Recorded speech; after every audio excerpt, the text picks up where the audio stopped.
Well, hello, everybody. I wanted to give you an update on the new facility and what's been going on over there since we came to you the last time. I think it's probably been a few weeks, maybe a month.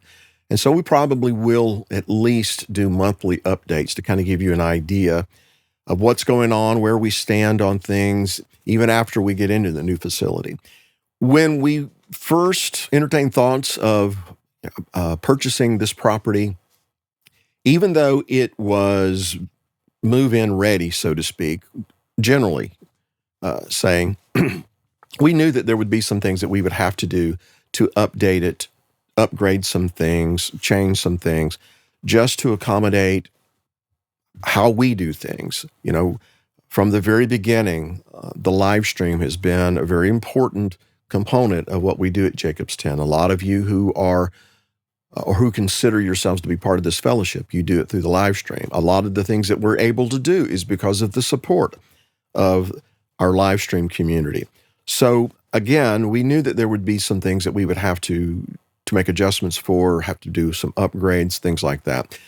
For instance, and this is one of the things that we've been working on over the last few weeks, we had to run a lot of cables and fiber and wiring and whatever the technical terms are for all the things that we would need to continue to be able to produce the live stream at the level that you're accustomed to. And so we had to do some upgrades there.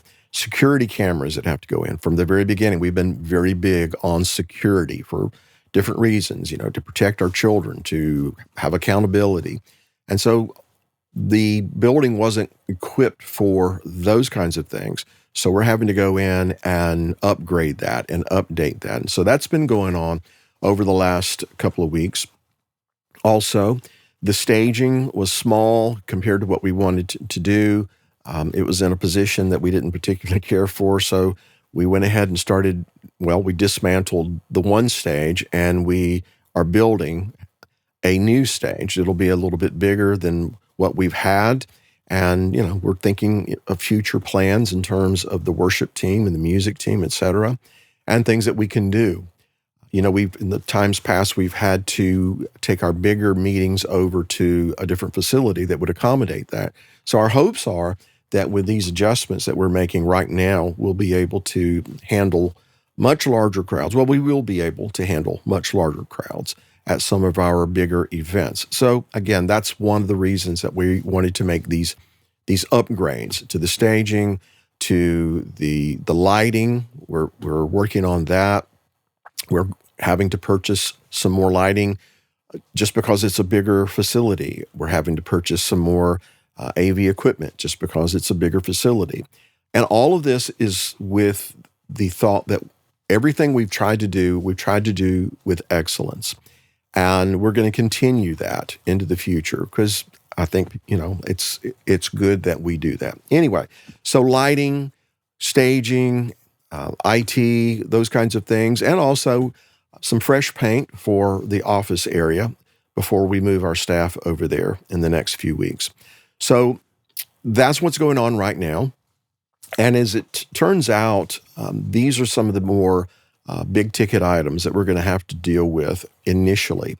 And then once we get over into the new facility and we kind of get acclimated, you know, there might be some other adjustments we have to make. But I think that for the most part, once we get through this particular process, most of our big ticket items will be accounted for, in place, and ready for, for the next several years for us to do what we do here at Jacob's 10. That being said, I wanted to say thank you to all of you who are supporting this effort. We have a lot of volunteers locally who are doing a lot of work.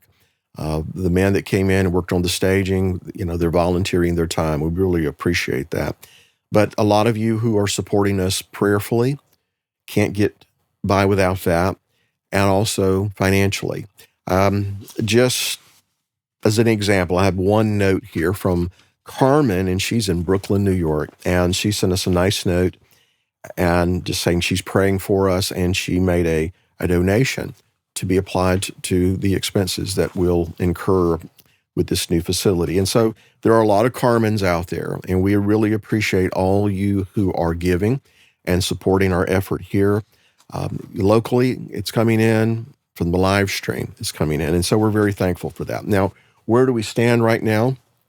We're still in the lease portion of this process, and will be so until April of 2026. April 1, 2026 is when we're supposed to close. And so we've got about a year from now to raise that $3 million that we need to close. We have put our property that we had purchased years ago up for sale. One of those properties, the smaller of the two, is under contract right now. And once that is resolved, that'll really help us toward that $3 million goal. It's not going to get us all the way there. The other property, we don't have any offers on that just yet. So one of the things that you can be praying about is that, according to the Lord's will, that we'll get an offer on that property that will get us to where we need to be in terms of closing. So you can really help us pray about that we'll have a buyer for the larger piece of property. But anyway, where we are financially is we have about a year to raise that $3 million to close. Of course, the property costs $6.75 million. And I'll talk about that second phase at another time, but that's where we are right now. We want to raise that $3 million so that we can close, and we have a year to do that. In the meantime, we are proceeding as if all is said and done. We're approaching this is where the Lord has led us, and we're going to make it Jacob's tent. That prompts a comment that, I had an email that came in here a few weeks ago, and it was a gentleman who was asking about, I thought when you bought the property, you were going to build a big tent out there, and you were going to have feast days and things like that. And yeah, we did. That's what we thought too. We bought the property with the idea that this is what we would do. We would work toward that. But through the years, different things that happened, COVID, other things, that really just caused me to think that we needed to press the pause button, more or less, on the project that we had envisioned initially. But because we thought that that's where we were going, that's why I kept ignoring this other property where we're actually moving toward now. I kept pushing it away, kept ignoring it. It kept showing up on our radar time and time again, but I kept pushing it away, thinking that we were going to do the other. Well, after several times of pushing it away, it just really dawned on me, and I feel like it was the Lord, that there was a reason he had us wait on the other, because he knew this was going to become available. And we believe that the Lord had that property for us so that we could sell it to work, to put toward this building. So the leadership here, my wife, the staff, elders, we are all in agreement with that the property, what our plans for the property were not necessarily the Father's plan. He had a different plan for that. And we believe that is coming to fruition now. He's revealing that now. So just to kind of respond to those folks who thought, well, I thought you were going to do this. Well, again, we did too, but apparently the Father had other things in mind. But we do feel very confident that the direction that we're moving in now is His will. And I could tell you a bunch of stories that would, I think, kind of bolster that, but maybe I'll tell those stories at another time. So just to kind of update for you where we're at, we are proceeding with the upgrades that we need to do in the next several weeks. We hope and we believe that those upgrades will be completed and that we can begin the process of transitioning from our current location over to the new location. I don't want to put any dates on when we're moving in. We're hopeful for May, and I want to say hopeful. We will see. But rest assured that when we know that we're 2 or 3 weeks out from actually moving in, you're going to hear about it. You're going to know about it. So what can you do to help us? Well, continue to pray. We need wisdom. We need insight. We need favor. And we need the funds, not only the funds to pay for the property itself, but to pay for all these things that we're having to do, and some things that we probably will have to do once we get in, things that maybe we haven't thought about yet. We believe that the big ticket items, the lion's share of these initial expenses outside of the purchase of the property itself, are will be done by the time we move in.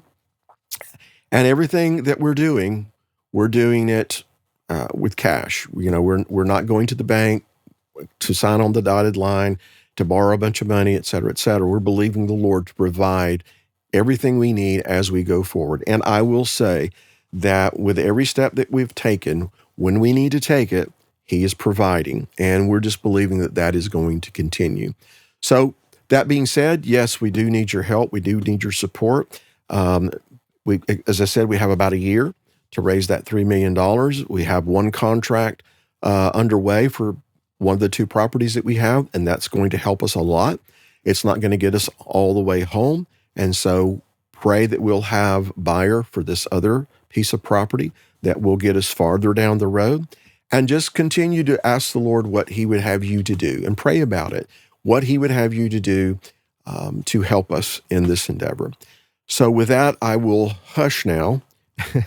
And probably in the next few weeks, maybe a month, we'll give you another update. And hopefully when we come back with an update, it will be to give you a projected move-in date. We'll just see what the Lord does. Shalom.